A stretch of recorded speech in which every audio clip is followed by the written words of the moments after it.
तो बच्चों next topic है some basic concept about optical isomerism. Optical isomerism की डेफिनेशन भी हम आपको देंगे और इसके टाइप्स की भी स्टडी कराओगे। इनका क्या रोल है एल्काइल हैलाइड या फिर हेलोएरिन्स में, वो आपको सारा बताया जाएगा। ये क्यों यहाँ पर इनकी स्टडी कराई जा रही। तो इसमें फर्स्ट जो टॉपिक है इससे रिलेटेड वो है प्लेन पोलराइज लाइट।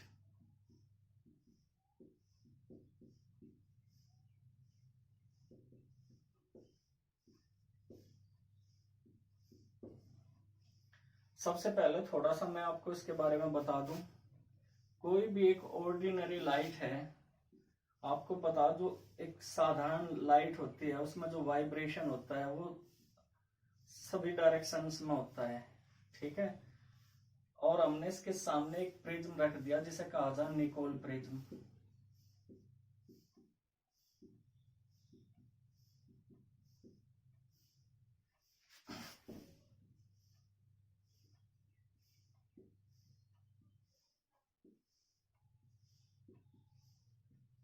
ये है ordinary light.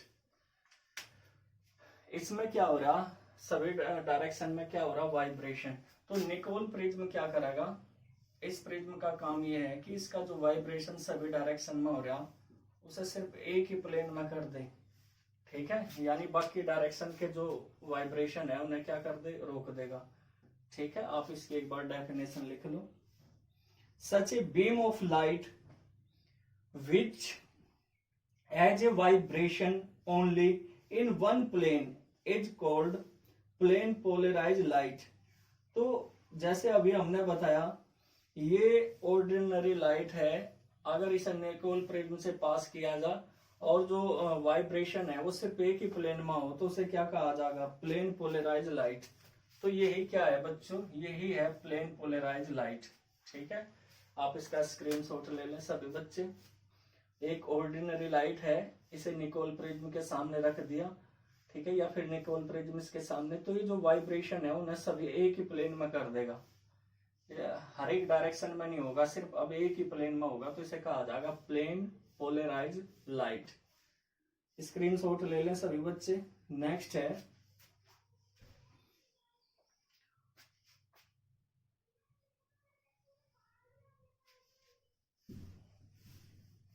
Optical activity second.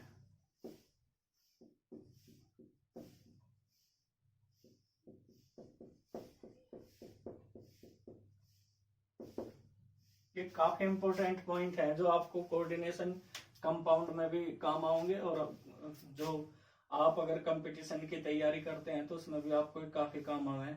Optical activity क्या है, जैसे अभी हमने आपको बताया कि ये जो प्लेन पोलराइज लाइट है इसमें अगर हम किसी कंपाउंड से पास करें इसे और उसे किसी डायरेक्शन से उसे रोटेट कर दे, किसी भी डायरेक्शन से, यानी क्लॉकवाइज या एंटी क्लॉकवाइज, तो ऑप्टिकली एक्टिविटी मानी जा, ठीक है।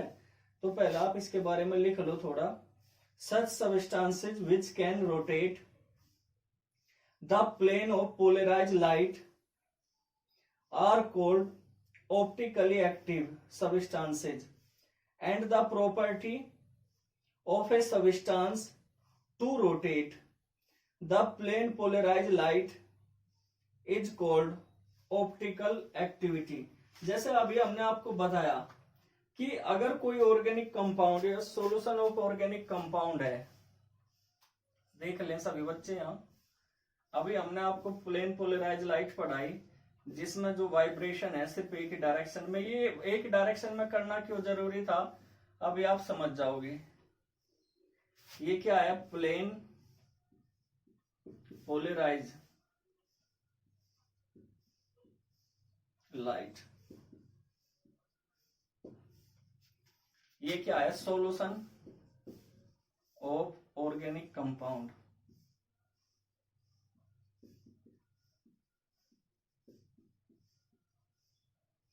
सभी बच्चों को दिख रहा होगा यहाँ, ये क्या है बच्चों, सॉल्यूशन ऑफ ऑर्गेनिक कंपाउंड। अब हम क्या करते हैं, असल में हम ये देखते हैं कि जिस ऑर्गेनिक कंपाउंड से इसे पास किया जा रहा प्लेन पोलराइज लाइट को, वो ऑप्टिकली एक्टिव है या नहीं है, यानी उसमें कोई रोटेशन होता है या नहीं होता। अगर ये इसे रोटेट कर देगा किसी भी डायरेक्शन में, ठीक है, अगर इसे क्या कर देगा, ये रोटेट कर देगा। ये देखो, आप एक भी लेके कर सको इसमें, ऐसा तो है नहीं कि आप देखो, इसने क्या कर दिया, रोटेशन कर दिया, चाहे वो क्लॉकवाइज हो या एंटी क्लॉकवाइज, ये बिल्कुल सीधी है, लेकिन इसमें क्या है, रोटेशन हो गया। इसमें क्या है, देखो रोटेशन हो गया, नहीं हो गया किसी एंगल से, सपोज अल्फा ले लो, तो इसे क्या कहा जाएगा, ऑप्टिकली एक्टिव कहा जाएगा। ये जो ऑर्गेनिक कंपाउंड है, सॉल्यूशन ऑफ ऑर्गेनिक कंपाउंड है, अगर ये प्लेन पोलराइज लाइट को किसी भी डायरेक्शन में रोटेट कराता है, तो वो जो कंपाउंड ऑर्गेनिक कंपाउंड होगा वो कैसा माना जाएगा, ऑप्टिकली एक्टिव माना जाएगा। अगर इसमें रोटेशन नहीं होता कोई भी, तो ऑप्टिकली इनएक्टिव होता हो। कैसा कंपाउंड होता बच्चों, ऑप्टिकली इनएक्टिव होता। नेक्स्ट हेडिंग डाल लो, ऑप्टिकल आइसोमेरिज्म। तो अगर किसी डायरेक्शन से रोटेट करा रहे तभी ऑप्टिकली एक्टिव माना जाएगा। थर्ड है इसमें ऑप्टिकल आइसोमेरिज्म। आइसोमेरिज्म, तो आइसोमेरिज्म तो आपने पढ़ा होगा 11th में भी। आइसोमेरिज्म क्या होता है कि जिसमें जो मॉलिक्यूलर फॉर्मूले हो वो तो सेम हो, लेकिन जो अरेंजमेंट होता है एटम या ग्रुप ऑफ एटम का, वो क्या होगा, डिफरेंट होगा। तो ऑप्टिकल आइसोमेरिज्म क्या है वो देख लो आप। हालांकि यहाँ सिर्फ ऑप्टिकल आइसोमेरिज्म बताया जा रहा, जो एक पार्ट होता है कहीं का स्टीरियो आइसोमेरिज्म का। ठीक है, आइसोमेरिज्म 2 टाइप के आपको पढ़ाए जाए 11th में। मैं जब 11th की आपको वीडियो बनाऊंगा तो उसमें सारी चीजें होंगी। आइसोमेरिज्म के 2 टाइप्स हैं, उसमें स्ट्रक्चरल और ऑप्टिकल। ठीक है, वो स्टीरियो, तो स्टीरियो के भी 2 टाइप्स होते हैं, एक ऑप्टिकल है, एक ज्योमेट्रिकल। तो यहाँ पे सिर्फ आपको इससे रिलेटेड क्या है, ऑप्टिकल आइसोमेरिज्म है, वही आपको पढ़ाया जा रहा। जैसे हमने कहा कि ये क्या है, प्लेन पोलराइज लाइट को अगर किसी डायरेक्शन में रोटेट करेंगे, किसी भी डायरेक्शन में, चाहे वो क्लॉकवाइज हो, ठीक है, या फिर एंटी क्लॉकवाइज हो, तो वही ऑप्टिकल आइसोमेरिज्म है, क्योंकि इनका मॉलिक्यूलर फॉर्मूला तो सेम होगा, लेकिन उस कंपाउंड को कोई तो क्लॉकवाइज रोटेट कर रहा है और कोई एंटी क्लॉकवाइज। तो अगर इस तरीके से हो रहा तो वो क्या कहलाएगा, ऑप्टिकल आइसोमेरिज्म। लिख लें सभी बच्चे। When 2 or more compounds having the same molecular formula and similar chemical structures exhibit different effect on plane polarized light, the phenomena is called optical isomerism, and such compounds are called optical isomers. तो जैसे हमने अभी बताया कि इनके molecular फॉर्मूले तो same होंगे, लेकिन जो इनका अरेंजमेंट है या फिर बिहेव है प्लेन पोलराइज लाइट के प्रति, वो डिफरेंट होगा। इसी वजह से कि इसके ये टाइप्स होते हैं, इसके 2 टाइप्स होंगे। जैसे हमने बताया क्लॉकवाइज और दूसरा क्या होगा, एंटी क्लॉकवाइज। तो एक फर्स्ट तो है डेक्स्ट्रो और सेकंड है क्या, लेवो, या डी भी आप इसे कह सको, और एल भी। तो इसके जो टाइप्स है, जो डेक्स्ट्रो होगा वो तो इसे क्लॉकवाइज रोटेट करेगा, और जो क्या होगा, लेवो होगा, उसे एंटी क्लॉकवाइज क्या करेगा, रोटेट करेगा। तो आप लिख लो, डेक्स्ट्रो फर्स्ट है,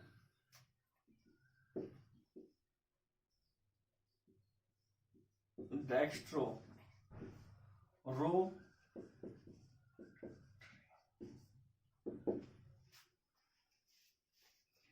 तो हमने जैसे कहा, आप इसे डी आइसोमर्स भी कह सको, डी आइसोमर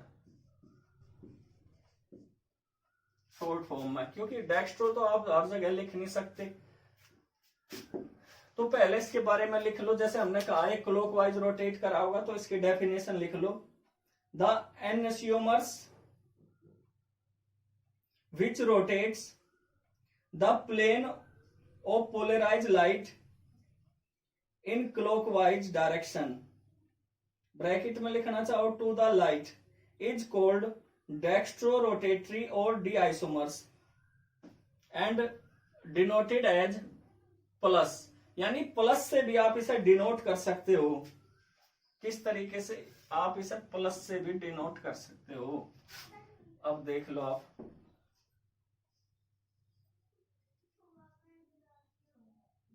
जैसे ये प्लेन पोलराइज लाइट है, और ये क्या है ऑर्गेनिक कंपाउंड, ये क्या है प्लेन पोलराइज लाइट।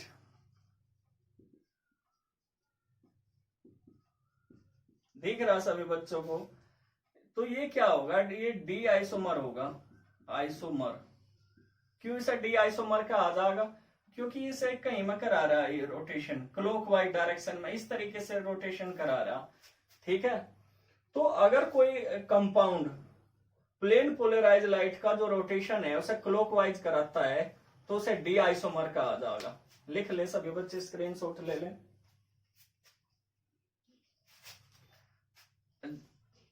तो अगर हम देखें पहला कहां था, इस तरीके से, ये भी बनाना चाहो बना लो। अब इसमें कितना रोटेशन हुआ इसका, ये घूम गया, ठीक है इतना, तो ये क्या हो गया क्लॉकवाइज रोटेशन हो गया इसका। अब नेक्स्ट है लेवो रोटेटरी।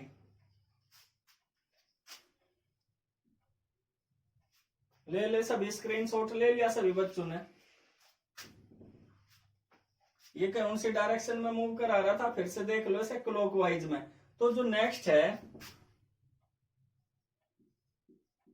वो है लेवो रोटेटरी, ठीक है, या फिर इसे हम क्या कहेंगे एल। ध्यान रखिए वो तो इसे क्लॉकवाइज डायरेक्शन में मूव करा रहा और ये इसे कहीं में करा होगा एंटी क्लॉकवाइज में। इनमें ज्यादा आपको किंतु परंतु में नहीं बढ़ना। जो क्लॉकवाइज डायरेक्शन में रोटेट करेगा उसे क्या कहा जाएगा डी।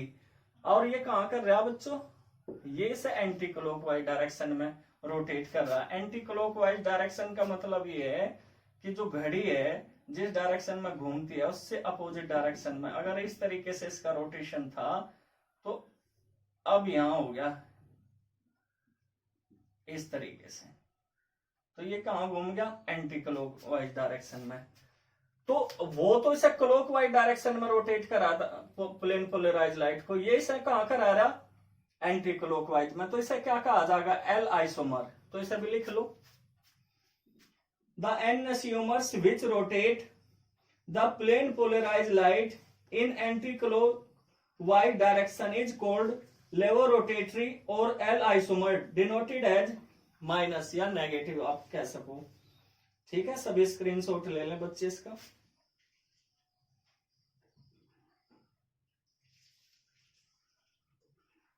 अब एक नोट लिख लें,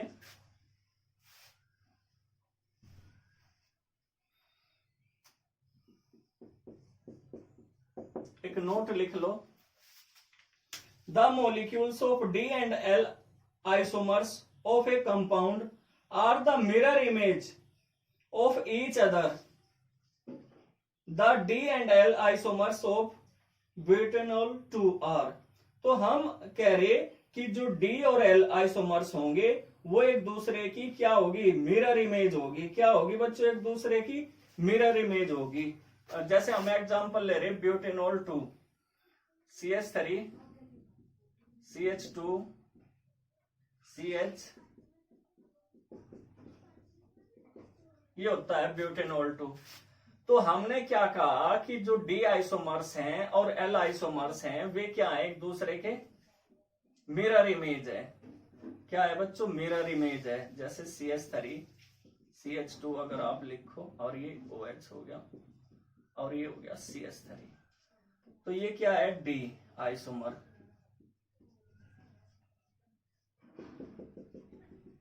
ये क्या है मिरर।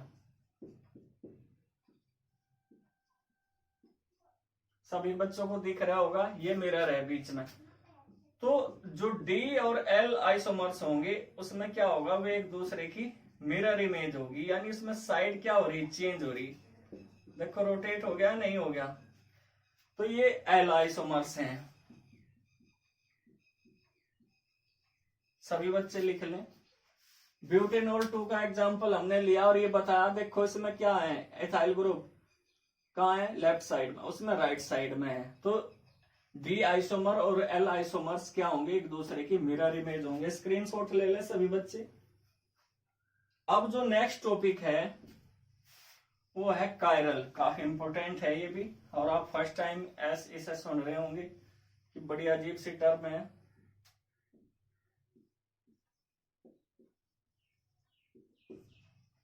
असल में क्या होंगे, जो कायरल होते हैं वो सुप्रीम पॉसिबल, आप शीशे के सामने खड़े हो, अगर आपकी इमेज चेंज हो जाएगी तो वो क्या कहलाओगा, कायरल कहलाओगा। ठीक है बच्चों, जैसे आप, ये मिरर है, ये क्या है बच्चों, मिरर है।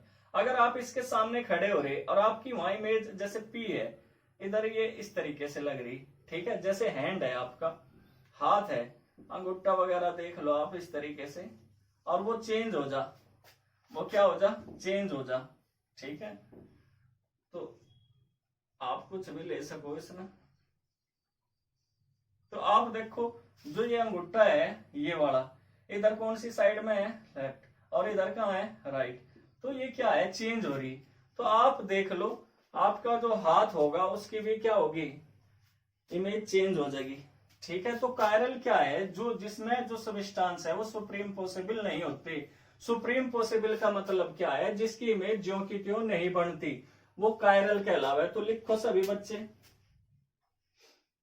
when an object is non supreme possible on its mirror image, it's said to be chiral. For example, pair of hands, a pair of shoes, और कुछ अल्फाबेटिक्स हैं जैसे अभी हमने बताया। तो इसमें क्या होगी, मिरर इमेज क्या होगी, सुप्रीम पॉसिबल नहीं होने की। अगर जैसे हमने अभी अभी बताया, ये क्या है बच्चों, मिरर है, जैसे पी, इधर क्यू नजर आओगा। ठीक है, तो जैसे हैंड है आपका, हैंड भी बना लियो, ये दोबारा से बना रहा मैं इस तरीके से।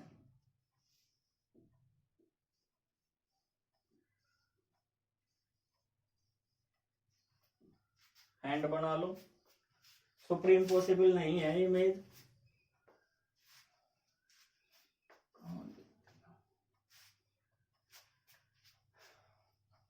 जो इमेज सुप्रीम पॉसिबल नहीं होगी मिरर में, तो वही क्या कहलाओगी, कायरल कहलाओगी। ठीक है, जो इमेज क्या नहीं होने की, जैसे एल ही है, आप देख लो इस तरीके से एल दिखाई देगा, तो ये सुप्रीम पॉसिबल नहीं है। ठीक है, अब अकायरल क्या होगा, अकायरल, अकायरल का मतलब ये है कि जो इमेज सुप्रीम पॉसिबल हो, जैसे आपने वो बना दिया, इधर भी वही है। ठीक है, ये सेम है, आई आपने बना दिया तो इधर भी आई है। तो अगर इमेज में कोई चेंज ना हो, मिरर इमेज क्या हो, सुप्रीम पॉसिबल हो। सुप्रीम पॉसिबल को अध्यारोपित कहा जाए, यानी सेम टू सेम अगर इमेज बने तो उसे अकायरल कहा जाए। लिख लो सभी बच्चे, ये क्या होगा, अकायरल, इसका जस्ट अपोजिट होगा। The objects which are supreme possible on their mirror image are called achiral object. For example, a square, a square and alphabets. जैसे हमने अभी बताया, ये ज्यादा हार्ड तो है नहीं बच्चों टॉपिक, मिरर। जैसे यहां देखो, सुप्रीम पॉसिबल ज्यों का त्यों बनेगा। ठीक है, बनाते रहो, आई देख लो, जैसे ज्यों का त्यों बना। तो ये क्या है, सुप्रीम पॉसिबल अगर होगा तो उसे क्या कहा जाएगा, अकायरल कहा जाएगा। अगर नॉन सुप्रीम पॉसिबल होगा तो वो कायरल कहा जाएगा। लिख लिया सभी बच्चे, नोट करते रहो सारी चीज। The property of being chiral is known as chirality, यानी जो ऑब्जेक्ट कायरल होंगे वो ही जो प्रॉपर्टी है वो कायरलिटी कहलाओगी। ठीक है, अब नेक्स्ट हेडिंग लिखो, origin of chirality. Origin of chirality, तो ओरिजिन ऑफ कायरलिटी का मतलब क्या है कि इसका ओरिजिन कैसे हुआ, तो वो थोड़ा सा आप नोट कर लो। Van't Hoff and Le Bel showed in 1873 that the origin of chirality or dissymmetry in organic compound, यानी वांट हाफ और जो लीबेल थे उन्होंने 1873 में सबसे पहले डिसिमेट्री ऑफ ऑर्गेनिक कंपाउंड्स को दिया, और उसका रीजन उन्होंने क्या बताया वो लिख लो। Compounds is due to the tetrahedral nature of carbon, यानी जो कार्बन एटम है उसका जो टेट्राहेड्रल नेचर है, जो हम अभी आपको बताओगे, वो मेन रीजन है कायरल होने के लिए। टेट्राहेड्रल यानी 4 वैलेंसी उसकी होती है, उसके 4 एंड कार्बन के फ्री होते हैं। इसी वजह से जो ऑर्गेनिक कंपाउंड है वो कायरलिटी शो करते हैं, यानी वो कायरल होंगे। उनकी जो मिरर इमेज है वो सुप्रीम पॉसिबल नहीं होने की, वो उसका मेन रीजन है। तो इन्होंने क्या कहा, when 4 different atoms or group of atoms attached to a sp3 hybrid carbon, the molecule obtained is a chiral molecule and possesses chirality. लिखो next, a carbon atom whose 4 valencies are satisfied with 4 different atoms or group of atoms is called an asymmetric carbon. तो लीबेल और वान half ने सबसे पहले बताया कि जो carbon है, अगर इसके टेट्राहेड्रल अरेंजमेंट ना होता तो ऑर्गेनिक कंपाउंड बिल्कुल भी कायरल नहीं हुए थे। यानी जो कार्बन एटम है, इसकी जो 4 वैलेंसी होती है, 4 हैंड इसकी साइड होती है, अगर वो ना होती तो इसमें बिल्कुल भी कायरलिटी नहीं थी। ठीक है, एक तो बात उन्होंने ये बताई कि इसका जो टेट्राहेड्रल नेचर है। ठीक, दूसरा उन्होंने ये बताया कि ये जो कार्बन एटम है ये sp3 हाइब्रिड होना चाहिए, यानी सारे के सारे सिंगल बॉन्ड होने चाहिए। क्या होने चाहिए? Single bond. तो कैसा होना चाहिए? sp3 hybrid. ये चीज ध्यान रखियो सभी बच्चे, sp3 हाइब्रिड होना चाहिए जिसमें सारे के सारे क्या होंगे? सिंगल बॉन्ड होंगे। ये क्या है? मिरर, ये मिरर है। और इस पे जो एटम या ग्रुप ऑफ एटम अटैच रहेंगे वो भी डिफरेंट होने चाहिए। अगर सारे एक ही जैसे रहेंगे तो मिरर इमेज तो डिफरेंट आने की नहीं। अगर मिरर इमेज डिफरेंट नहीं आओगे तो कायरलिटी कैसे होगी? यानी सुप्रीम पॉसिबल हो जाएंगे वे तो इसमें जो एटम या ग्रुप ऑफ एटम है, जैसे हाइड्रोजन, ब्रोमीन, क्लोरीन, फ्लोरीन, ये सारे डिफरेंट होने चाहिए। तो वान हॉफ और लीबेल ने क्या कहा? ये कहा कि जो ऑर्गेनिक कंपाउंड क्या रिप्रेजेंट करें, ऑप्टिकल आइसोमेरिज्म या फिर कायरलिटी देख लो, उसका जो मेन रीजन है वो इसकी टेट्राहेड्रल अरेंजमेंट। ठीक है, यानी 4 वैलेंसी, और ये sp3 हाइब्रिड कार्बन एटम होना चाहिए। इसे एसिमेट्रिक कार्बन भी कहा जा, क्योंकि इसकी जो चारों वैलेंसी है वो सेटिस्फाई रहती है डिफरेंट एटम और ग्रुप ऑफ एटम से। ठीक है, तो आप यहां देखें,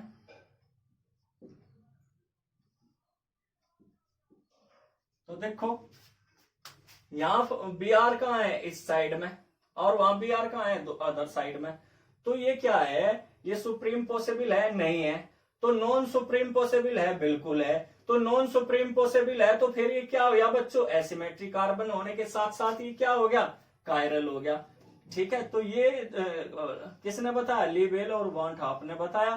ठीक है, सबसे पहला कि ऑर्गेनिक कंपाउंड में अगर कायरलिटी पाई जाती है तो उसका मेन रीजन क्या है? इसकी जो टेट्राहेड्रल वैलेंसी है, या 4 वैलेंसी है, 4 कह लो या 4 कह लो, sp3 हाइब्रिडाइजेशन। ठीक है, इसे नोट कर लो।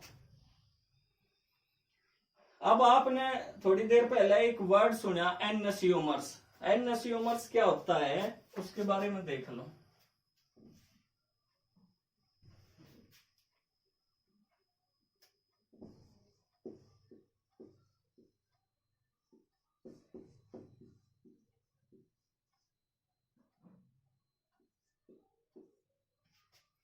ये डेफिनेशन लिख लो इसकी।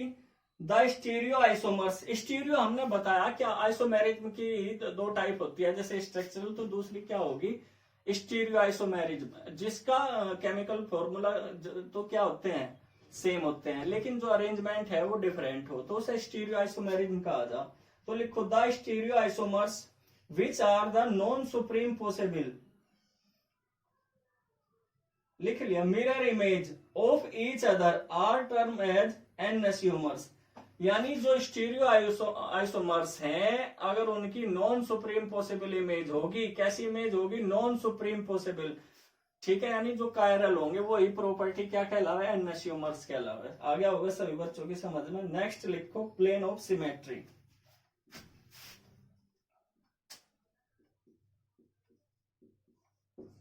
Plane of symmetry. Plane of symmetry क्या है, एक ऐसी प्लेन जो किसी कंपाउंड को दो इक्वल पार्ट्स में क्या कर दे, डिवाइड कर दे, तो वो प्लेन ऑफ सिमेट्री कहलावे। ठीक है, आप लिखना चाहो लिख लो। A molecule is said to possess a plane of symmetry if it contains a plane which divide the molecule in such a way that atoms of groups of atoms on one side of the plane form mirror image of those on the other side। ठीक है, अगर इनकी mirror image कैसी है बच्चों, same है, और ये जो प्लेन है उसे दो इक्वल पार्ट्स में डिवाइड कर रही है, जैसे सी एग्जांपल के तौर पर ए बी डी, आप कुछ भी ले सको, सी ए डी बी। जैसे आप अपने पेज को है ना टू इक्वल पार्ट्स में डिवाइड कर दे, देखो आप इसे मोड़ोगे तो वो सेम अरेंजमेंट आओगा या नहीं आओगा। तो ये जो प्लेन है यही प्लेन ऑफ सिमेट्री है, जो किसी मॉलिक्यूल को क्या कर रही है, टू इक्वल पार्ट्स में डिवाइड कर रही है, प्लेन ऑफ सिमेट्री।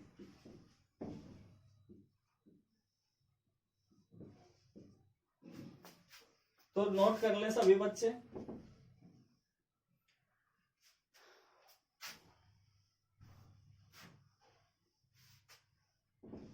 एक नोट और लिख लो आप,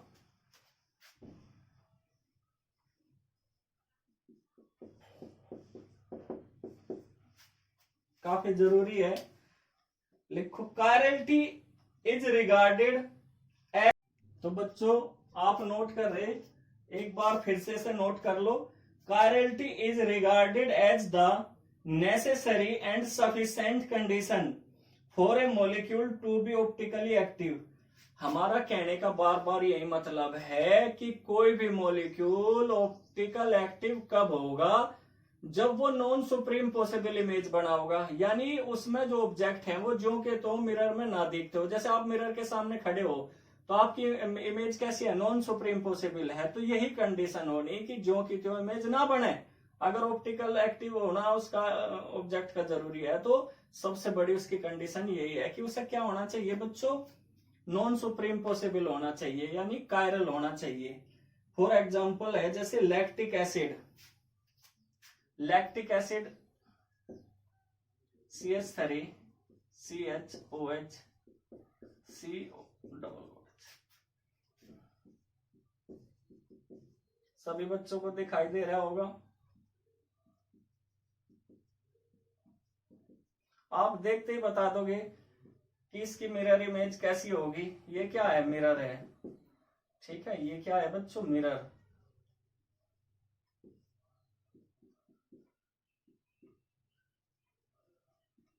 ये मिरर है, दर्पण का है जिसे।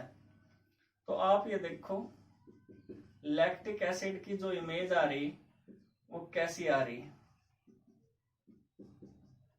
सुप्रीम पॉसिबल है या नॉन सुप्रीम पॉसिबल है, नॉन सुप्रीम पॉसिबल है। इधर हाइड्रोजन है तो उधर क्या है, HO यानी OH है।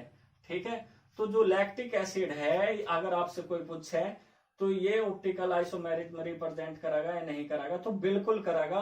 क्यों कराएगा, क्योंकि नॉन सुप्रीम पॉसिबल इमेज। तो ये एक नेसेसरी कंडीशन है किसी भी कंपाउंड के लिए कि जो कार्बन है उस पर जो ग्रुप ऑफ एटम्स या फिर एटम्स अटैच हैं वो कैसे होने चाहिए, डिफरेंट होने चाहिए। जैसे अगर मैं इसमें क्या करूं, ये चेंज कर दूं, ये सभी ने ले लिया बच्चों इसका स्क्रीनशॉट। मैं यहां से क्या कर दूं, OH हटा के CH2 कर दूं। ठीक है, प्रोपेनोइक एसिड। तो ये देखो ये ऑप्टिकल एक्टिव होगा या नहीं होगा, आप ही बताओ। होगा ये ऑप्टिकल एक्टिव, बिल्कुल नहीं होने का, बिल्कुल ऑप्टिकल एक्टिव नहीं हो। एसिमेट्रिक कार्बन एटम तो हो सके ही, लेकिन ऑप्टिकली एक्टिव नहीं हो सकता। क्यों नहीं हो सकता, क्योंकि इसकी जो इमेज है आप देखो वो कैसी है, सुप्रीम पॉसिबल है। तो ये एसिमेट्री तो इस वजह से है कि डिफरेंट ग्रुप जुड़ रहे हैं। आप देख लो 3 तरह के तो हैं, लेकिन ये ऑप्टिकली एक्टिव होने के लिए से क्या होना जरूरी है बच्चों, इसकी मिरर इमेज यानी कि नॉन सुप्रीम पॉसिबल इमेज, इसमें रोटेशन होना जरूरी है जो नहीं हो रहा। ठीक है, तो हमने बताया कि नेसेसरी कंडीशन क्या होगी किसी भी मॉलिक्यूल के लिए ऑप्टिकली एक्टिव होने के लिए, उसका रोटेशन होना जरूरी है। ठीक है, तो ये क्या होगा, ऑप्टिकली इनएक्टिव होगा। सभी स्क्रीनशॉट ले लें इसका। अब नेक्स्ट है रेसिमिक मिक्सचर।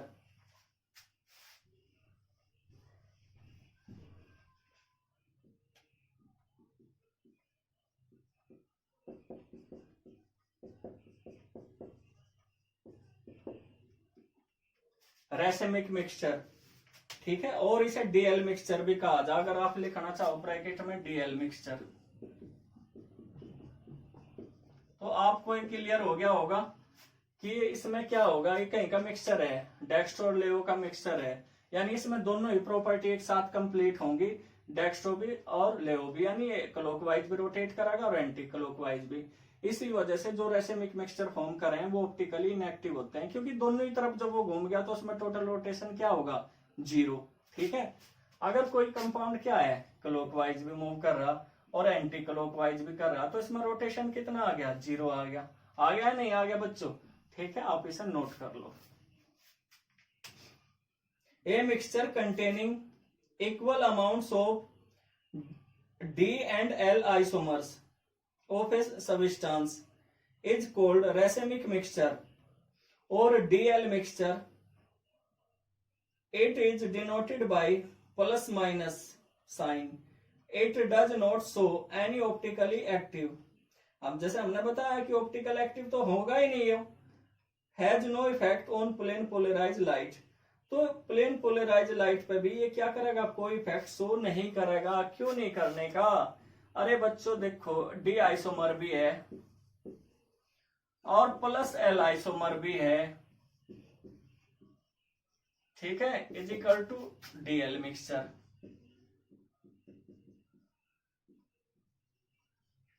तो क्लॉकवाइज भी हो रहा, ठीक है, एंटी क्लॉकवाइज भी हो रहा, तो टोटल रोटेशन कितना हो, इसमें नेट रोटेशन कितना होगा, इसमें net rotation is equal to 0। तो आप इसे क्लॉकवाइज में मूव करा रहे, एंटी क्लॉकवाइज भी एक ही कंपाउंड में, दोनों तरह की अगर प्रॉपर्टी पाई जाएगी तो ऑप्टिकली इनएक्टिव होगा वो। ठीक है, क्योंकि टोटल रोटेशन 0 है। नोट कर ले सभी बच्चे। अब नेक्स्ट है रेसिमाइजेशन।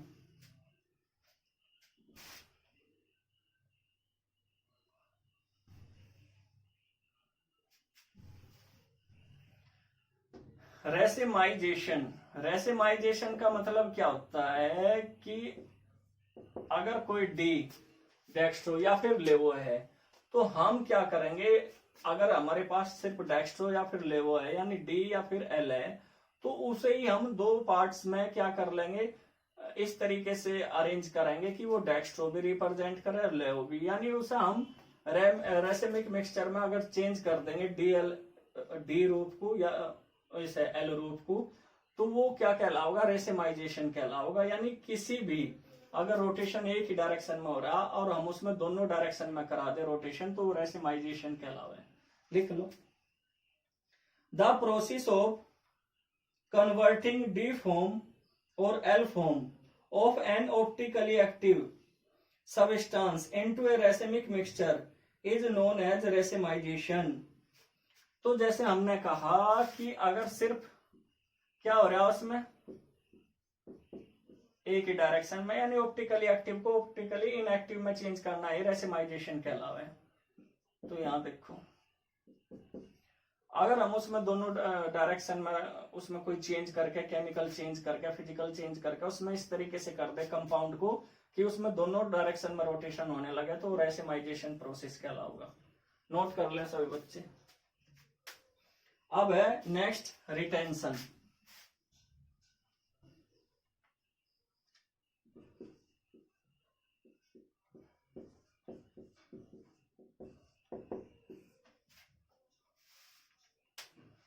काफी इंपॉर्टेंट टॉपिक है बच्चों। अगर आप ये सोच रहे कि ऐसे ही टॉपिक है तो ये काफी यूज होंगे आपके आने वाले टाइम में, रिटेंशन क्या है कि आपने देखा जो अरेंजमेंट होता है किसी भी कंपाउंड का, अगर अरेंजमेंट हो रहा इस तरीके से,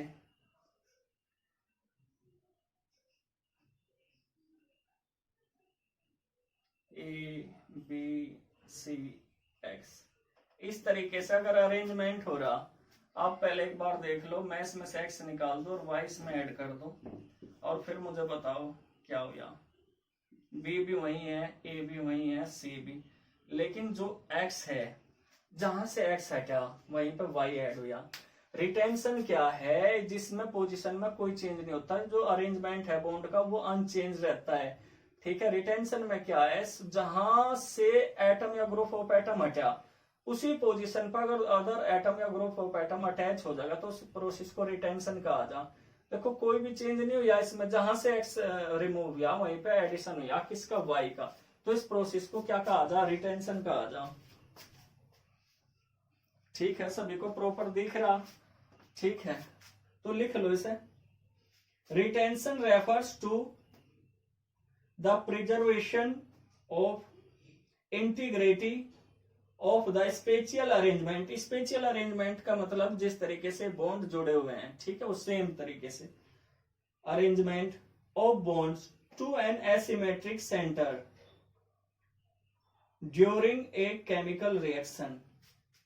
अगर एक केमिकल रिएक्शन के दौरान कोई एटम या ग्रुप ऑफ एटम वहीं पे जुड़ जाएगा, बॉन्ड का नेचर चेंज नहीं होगा, तो उस प्रोसेस को रिटेंशन कहा जा।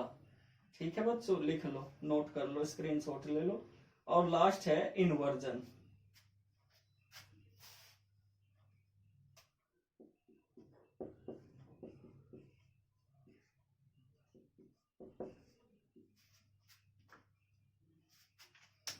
इन्वर्जन, रिटेंशन में तो जो अरेंजमेंट था बॉन्ड का वो चेंज नहीं होता, लेकिन जो इन्वर्जन प्रोसेस है उसमें क्या होगा, चेंज हो जाएगा। इसमें क्या होगा, चेंज हो जाएगा। किस तरीके से चेंज होगा, यहाँ पे तो जहां एक्स रिमूव हुआ था वहीं पे जुड़ जा, लेकिन इसमें बॉन्ड का नेचर क्या होगा, चेंज हो जाएगा, वहां पे नहीं जुड़ा है, अब दूसरी साइड में जुड़ेगा। ठीक है, तो देखो इसमें अपोजिट डायरेक्शन में अटैच हुआ, तो इस प्रकार से अगर कोई चेंज होता है तो उसे क्या कहा जाए, इन्वर्जन। ठीक है, ये ऑप्टिकली एक्टिव होगा इन्वर्जन। रिटेंशन ऑप्टिकली एक्टिव नहीं होता क्योंकि वो तो वहीं से हटा और वहीं पे जुड़ गया। तो इन्वर्जन अगर किसी उसमें हो रहा कंपाउंड में तो वो ऑप्टिकली एक्टिव जरूर होगा। लिख लो, the process where in the configuration of the molecules is reverse during the reaction, therefore the product is opposite enantiomer form as compared to the reactant। तो जैसे हमने अभी आपको बार बार बताया कि इसमें क्या होगा, इसमें पोजीशन चेंज हो जाएगी। ठीक है, बॉन्ड का नेचर भी इसमें पूरा बदल जाएगा। तो ये जो आपने पढ़े ये काफी इंपॉर्टेंट है इस यूनिट के लिए और कंपटीशन के लिए, तो इन्हें अच्छी तरीके से बच्चों तैयार कर लेना।